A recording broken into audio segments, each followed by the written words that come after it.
Hello friends, welcome to grow with Sibi. तो आप सभी का स्वागत है आपके अपने चैनल ग्रो विद सिबी पर। आई होप कि आप सभी बढ़िया होंगे और आप सभी की सीटेट प्रिपरेशन अच्छी चल रही होगी। अगर सीटेट से रिलेटेड आपको कोई डाउट है, कोई क्वेरी है, तो आज शाम 5 बजे जो है मैंने लाइव क्लास रखी हुई है।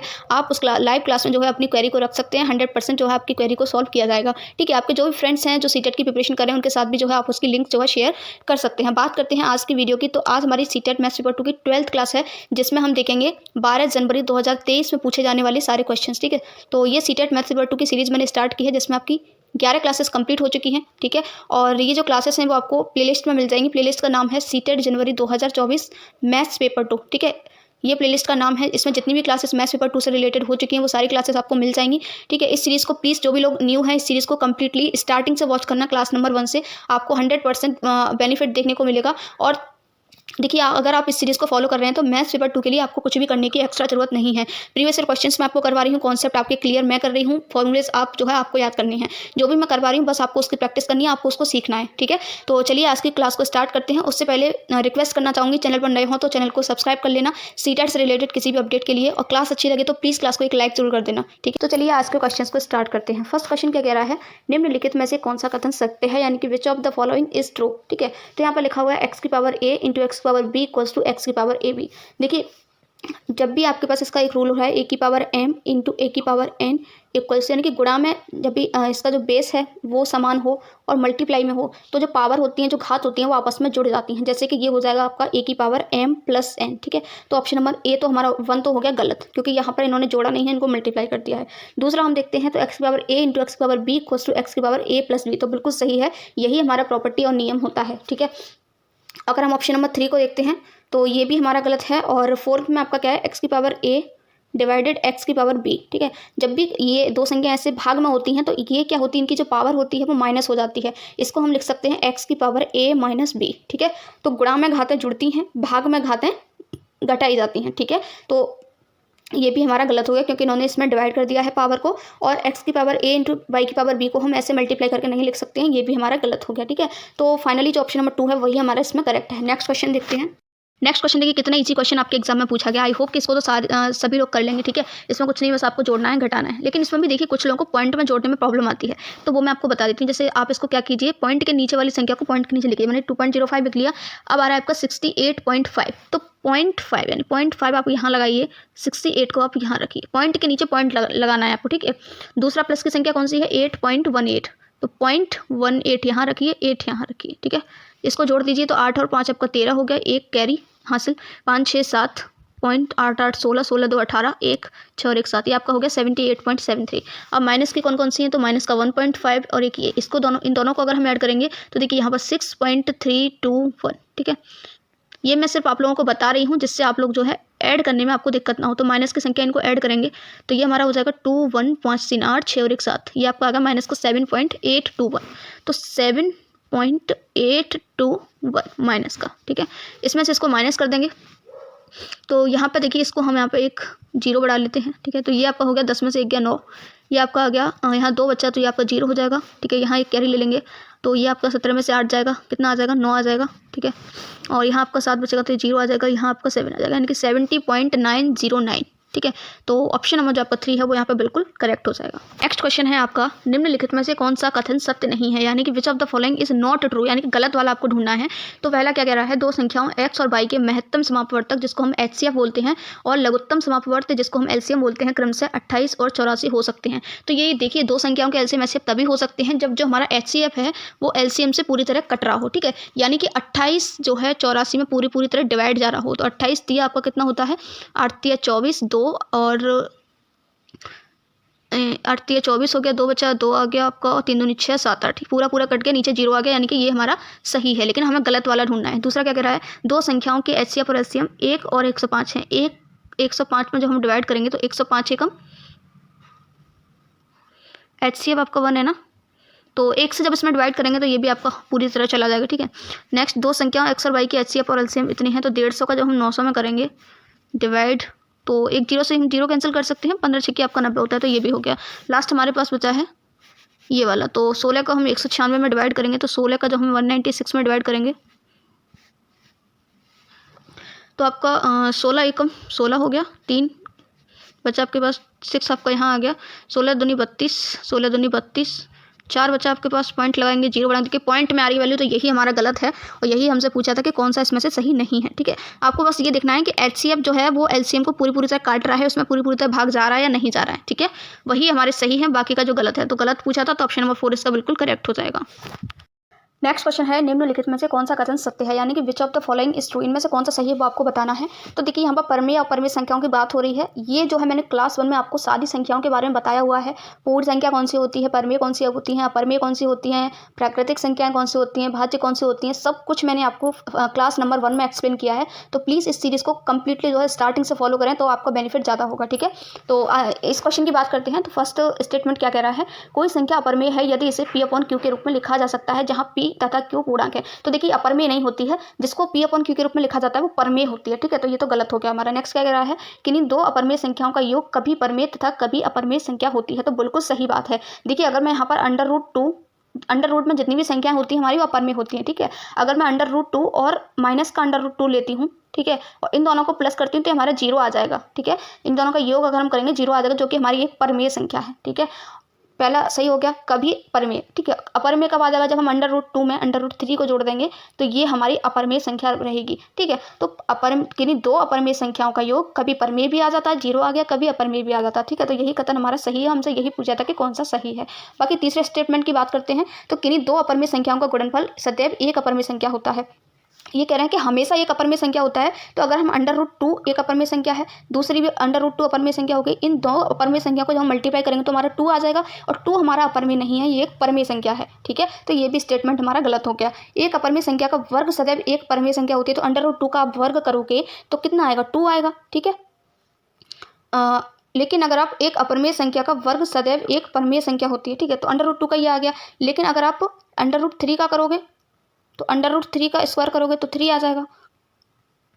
तो ये दोनों का करने पर तो हमारा परमेय संख्या आ गया। लेकिन ये कह रहे हैं कि सदैव हमेशा आता है। तो मान लीजिए 1 प्लस अंडर रूट 3 ये आपका क्या है, एक अपरमेय संख्या हो गई। अगर मैं इसका स्क्वायर करूंगी तो क्या ये परमेय आएगा, देखिए इसको करके देखते हैं। a+b का होल स्क्वायर बन जाएगा, तो a² + b² + 2ab 2 under root 3, यानी कि ये आपका हो गया 4 + 2 अंडर रूट 3। तो ये हमारी क्या हो गई, एक अपरमेय संख्या होगी। और ये कह रहे हैं हमेशा परमेय संख्या आती है, तो ये भी हमारा गलत हो गया। तो आई होप कि ये क्वेश्चन आपके समझ में आ गया होगा। नेक्स्ट क्वेश्चन देख लेते हैं। तो क्वेश्चन है हमारा, देखिए इंपॉर्टेंट क्वेश्चन है, याद रखना। ये जो संख्या दे रखी है आपको, इसको जो है 4x x + 5 से डिवाइड करने पर x का कोफिशिएंट यानी x का गुणांक हमें बताना है। तो सबसे पहले हम इसको ब्रैकेट वाली जो बाहर संख्या है उसको अंदर ब्रैकेट में मल्टीप्लाई कर देते हैं और फिर इसका इसमें डिवाइड करना है वो देखते हैं। ठीक है, तो पहले इसमें डिवाइड करना है, तो पहले इसी को लिख लेते हैं। 8 का अंदर मल्टीप्लाई कर देते हैं, तो ये हो जाएगा 8x⁴ प्लस 8 दूनी 16 x³ माइनस है तो माइनस का 15 × 120 x²। ठीक है, डिवाइड किससे करना है, ये इसको इससे करना है। 4x का अंदर मल्टीप्लाई कर देंगे तो ये आपका हो जाएगा 4x² प्लस 5 × 20x। ठीक है, अब देखिए इसको डिवाइड बहुत से लोग नहीं कर पाते, बहुत सिंपल होता है ये। ठीक है, यहाँ पर देखिए आपको फर्स्ट टर्म पे पहले फोकस करना है। यहाँ 4x² है, यहाँ पर 8x⁴ है। तो हम 4 को कितने से मल्टीप्लाई करेंगे, आपका 8 बन जाए, 2 से करेंगे ऑब्वियसली, है ना। x² को कितने से मल्टीप्लाई करेंगे, x⁴ बन जाए, x² से करने पर। तो 4x² को अगर हम 2x² से मल्टीप्लाई कर देते हैं तो हमारा 8x⁴ बन जाएगा। ठीक है, अब 20 का 2x² में मल्टीप्लाई करेंगे तो ये हमारा हो जाएगा 20 दूनी 40 x³। ठीक है, यहाँ पर x⁴ है। सेम आपको वही प्रोसेस करनी होती है। यहाँ पर आप जो है जो प्लस है उसको माइनस कर दीजिए, माइनस है उसको प्लस कर दीजिए काटने के लिए। तो यहाँ पर ये माइनस कर देते हैं, इनका साइन चेंज कर देते हैं, ये भी हमारा माइनस का हो जाएगा। ये प्लस का 8x और माइनस का 8x कैंसिल हो जाएगा। यहाँ कितना हो जाएगा, 16 में से आपका ये कितना है, आपका 40 ये जाएगा, तो कितना बचेगा 40 और 30 और 6 हम माइनस करेंगे तो माइनस का 24 x³। ठीक है, और माइनस का 120 इधर उतार लेते हैं हम नीचे, माइनस का 120 x²।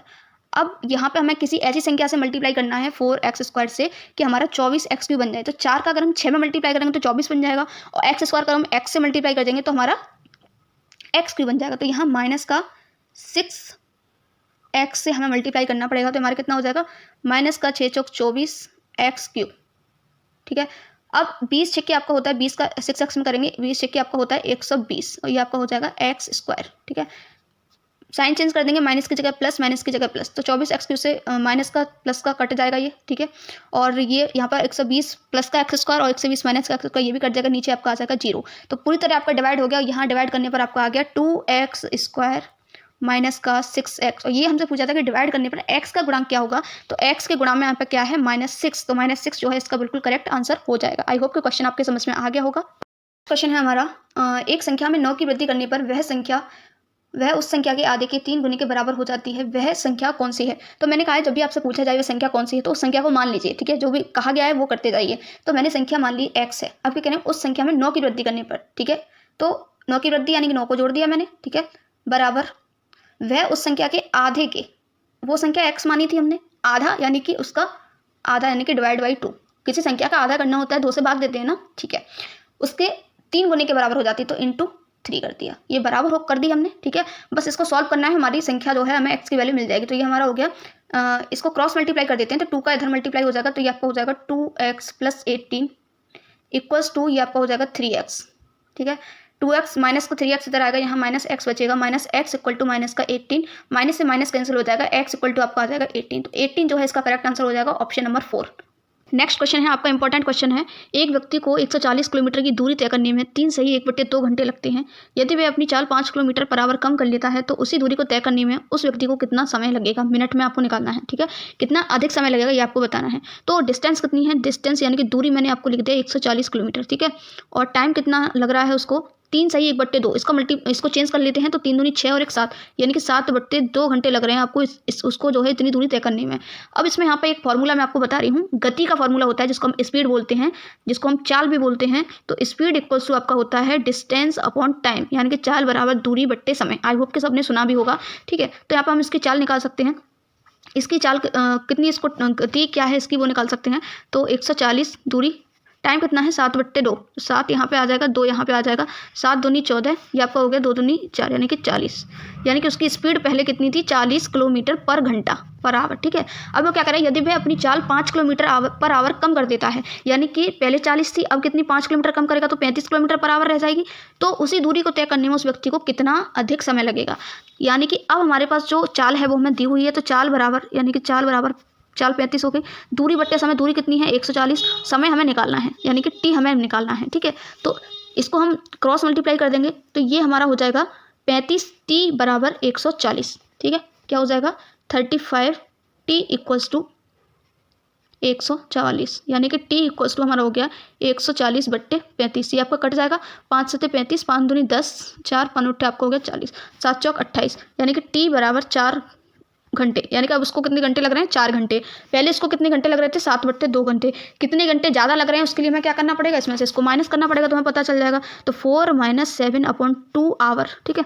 तो 4 दूनी 8 और 8 में से 7 गया 1, यानी कि 1/2 घंटे उसको जो है ज़्यादा लग रहा है। लेकिन हमें जो है मिनट में आंसर निकालना है, तो 1 घंटे में 60 मिनट होती हैं, तो आधा घंटे में कितनी मिनट हो जाएंगी, 60 से कर देंगे मल्टीप्लाई, तो 2 से कट गया 30 बार, यानी कि 30 मिनट उसको जो है ज़्यादा लगेंगी। तो ऑप्शन नंबर इसका 3 जो है यहाँ पे बिल्कुल करेक्ट हो जाएगा, ठीक है। नेक्स्ट क्वेश्चन है आपका, निम्नलिखित में से कौन सा कोण केवल स्केल और कंपास का प्रयोग करके नहीं खींचा जा सकता। यानी कि इसके लिए जो हम जो है ओनली स्केल और कंपास यानी कि प्रकाश जिसको हम बोलते हैं, उन दोनों का यूज़ करके नहीं खींचा जा सकता। तो इसका करेक्ट आंसर ऑप्शन नंबर 2 है। 40 डिग्री का जो एंगल होता है हम उसको जो है कंपास और स्केल के थ्रू जो है नहीं ड्रॉ कर सकते हैं, बाकी इन सारे एंगल्स को हम ड्रॉ कर सकते हैं। नेक्स्ट क्वेश्चन, आई थिंक ये रिपीटेड क्वेश्चन है, इस टाइप का क्वेश्चन मैं आपको एक सेट में और करवा चुकी हूँ, ठीक है। तो यहाँ पर देखते हैं, 2 रेखाखंड AB और CD बिंदु O पर प्रतिच्छेद करते हैं। प्रतिच्छेद का मतलब है एक दूसरे को एक बिंदु O पर काटते हैं। तो मैंने यहाँ पर एक लाइन ड्रॉ कर ली AB, दूसरी लाइन मैंने यहाँ पर ड्रॉ कर ली CD, ठीक है। तो मैंने इसको नाम दे दिया A और B, इसको नाम दे दिया मैंने C और D, ये दोनों एक बिंदु पर काट रहे हैं जिसका नाम है O, ठीक है। यदि एंगल OAC इक्वल से 60 डिग्री है, OAC यानी कि ये वाला एंगल जो है हमें दे रखा है 60 डिग्री, एंगल OCA बराबर 70 डिग्री, OCA यानी कि ये वाला एंगल हमें दे रखा है C 70 डिग्री, ठीक है। तथा angle OBD equal to 90, OBD यानी कि ये वाला एंगल जो हमें दे रखा है 90 डिग्री का, ठीक है।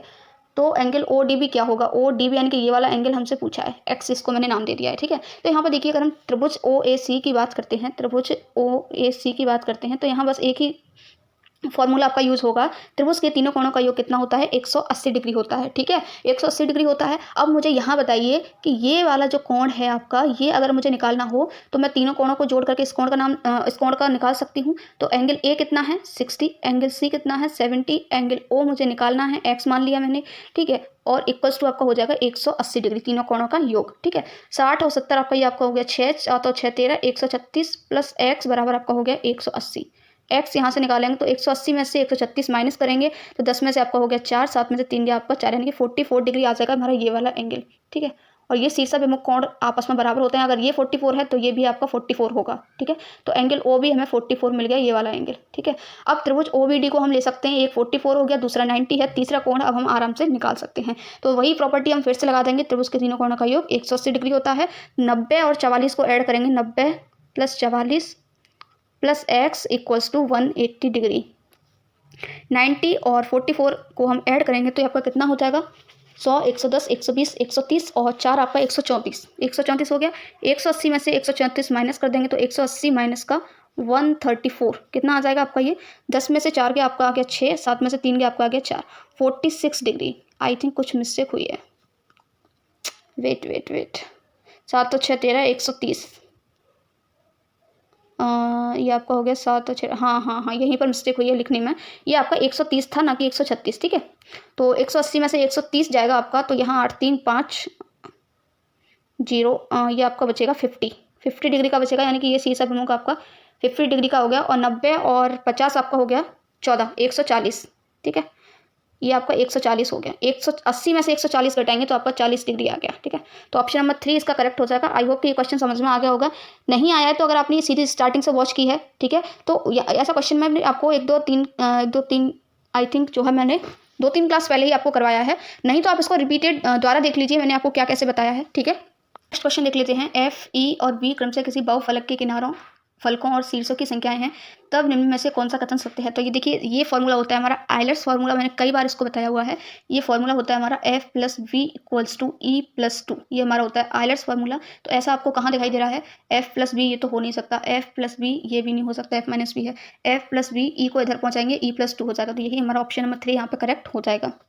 नेक्स्ट क्वेश्चन है, त्रिभुज एबीसी में बिंदु ओ बीसी का मध्य बिंदु है तथा ओ ए बराबर ओ बी है। यदि एंगल ओ बी के बराबर 54 डिग्री है तो एंगल ओ सी ए कितना है वो आपको निकालना है। ठीक है, तो मैंने यहाँ पर ड्रॉ कर लिया एक ट्रायंगल ए बी सी। ये ड्रॉ हो गया यहाँ पर ए, ये मैंने इसको नाम दे दिया बी, इसको दे दिया सी। ठीक है, ये कह रहे हैं कि बिंदु ओ जो है बीसी का मध्य बिंदु है, यानी कि बीच में हमने यहाँ पर रख दिया बिंदु ओ। ठीक है, अब क्या कह रहे हैं? ओ ए बराबर ओ बी, यानी कि ये वाली जो साइड है ये इसके बराबर है, और एंगल ओ बी ए बराबर 54 है। एंगल ओ बी ए, यानी कि ये जो एंगल है वो आपको 54 दे रखा है। ठीक है, अब देखिए यहाँ पर ये बीच वाला मध्य बिंदु है, यानी कि ये वाली साइड आपस में क्या होगी? बराबर होगी, बीच का बिंदु है। ठीक है, अब यहाँ पर 54 ये वाला एंगल दे रखा है और हमें कुछ नहीं दिया। ठीक है, अब देखिए यहाँ पर मैंने आपको प्रॉपर्टी बताई थी, सम्मुख भुजाओं के सम्मुख कोण बराबर होते हैं, यानी कि ये दो भुजाएं आपस में बराबर हैं तो ये दोनों कोण भी आपस में बराबर होंगे, यानी कि ये कोण भी हमारा 54 डिग्री होगा। ठीक है, अब त्रिभुज ए ओ बी में अगर हम देखें तो 2 कोण हमारे पास हैं, तो तीसरा कोण हम आसानी से निकाल सकते हैं। कैसे? त्रिभुज के तीनों कोणों का योग 180 डिग्री होता है। अभी मैंने एक क्वेश्चन करवाया है आपको, तो तीनों कोणों को हम मिलाएंगे तो 54 प्लस 54 प्लस तीसरा एंगल मैंने मान लिया x बराबर 180 डिग्री। x मैंने किसको माना है? इस वाले एंगल को, एंगल O को। ठीक है, तो यहाँ पर 54 और 54 कितना हो जाएगा? 4 और 4 8, 108 प्लस x बराबर हो गया आपका 180। ठीक है, तो x बराबर 180 माइनस 108, ये कितना आ जाएगा आपका? 10 में से 8 गया 2 और ये आपका आ गया 7, यानी कि 72। ठीक है, ये वाला एंगल हमारा आ गया 72। अब ये एंगल हमारा 72 है। ठीक है, अब मुझे एक बात बताइए, मैंने आपको ये भी प्रॉपर्टी बताई थी कि कोई रेखा होती है उसका जो पूरा कोण होता है वो 180 डिग्री का होता है, तो 180 डिग्री का हो जाएगा ये पूरा एंगल, और हाफ हमें निकल के आया है हमारा 72। तो 180 में से अगर हम 72 माइनस कर दें, 180 में से अगर हम 72 घटा दें तो 10 में से 2 गए 8, 8 में से और 7, ये आपको बचा 8, कुछ 10 में से 2 गया आपका 8, 0 1, 108 डिग्री आपका ये वाला एंगल आ जाएगा। ठीक है, अब हमें निकालना कौन सा है? ओ सी ए, ये वाला एंगल निकालना है। हमने देखा कि ये वाली साइड इसके बराबर है तो सम्मुख भुजाओं के सम्मुख कोण बराबर हो जाएंगे, यानी कि ये वाला एंगल इसके बराबर होगा। अगर मैं इसको x मान लेती हूँ तो ये भी हमारा x हो जाएगा, और त्रिभुज के तीनों कोणों का योग 180 होता है, तो तीनों कोणों को अगर मैं प्लस करूँगी तो x प्लस x 2x हो जाएगा, तो 2x प्लस 108 बराबर 180 हो जाएगा। ठीक है, इसको 2x बराबर 180 में से 108 घटाएंगे तो कितना आ जाएगा, ये हमारा 8, 10 में से 8 गया आपका 2 आ गया, और ये आपको बचा यहाँ पर 7, 72, और 2 का 72/2, x बराबर 72/2, 2 से 72 कट जाएगा आपका 36 बार, तो x इक्वल टू 36 डिग्री आ जाएगा आपका करेक्ट आंसर एंगल OCA, क्योंकि ये दोनों ही बराबर थे x। ठीक है, तो ये भी हमारा 36 हो जाएगा और ये भी हमारा 36 हो जाएगा। ठीक है, तो ऑप्शन नंबर 3 इसका यहाँ पे बिल्कुल करेक्ट आंसर हो जाएगा। तो आज की क्लास में बस इतने ही क्वेश्चंस रखते हैं, अदरवाइज आपकी वीडियो जो है लॉन्ग हो जाएगी। ठीक है, तो बाकी के बचे हुए क्वेश्चंस हम जो है नेक्स्ट क्लास में करेंगे। आई होप कि आपको क्लास अच्छी लगी होगी। क्लास अच्छी लगी हो तो क्लास को लाइक कर देना और अपने फ्रेंड्स के साथ जो है इस वीडियो को शेयर कर देना। ठीक है, thank you so much for watching this video. मिलते हैं न्यू क्लास में न्यू क्वेश्चंस के साथ। Till then have a nice day.